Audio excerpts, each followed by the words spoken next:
飛吧，飛吧。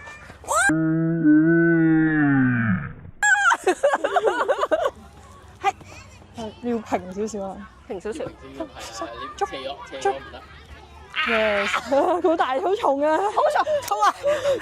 冇啊冇啊。我懷疑有條痕喺度。back sorry yes 哇！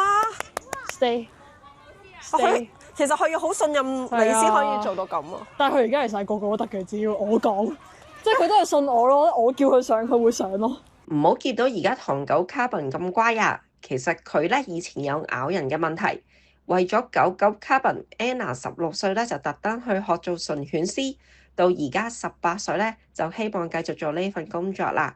佢今年咧就帶 Carbon 飛到外地代表香港參加狗運動嘅比賽，呢啲比賽咧過往都係純種犬嘅天下。身為唐狗嘅 Carbon 咧，絕對係為唐狗爭光啊！呢個絕對係人狗好有愛嘅故事嚟㗎，大家記得到米子 YouTube channel 重溫啊！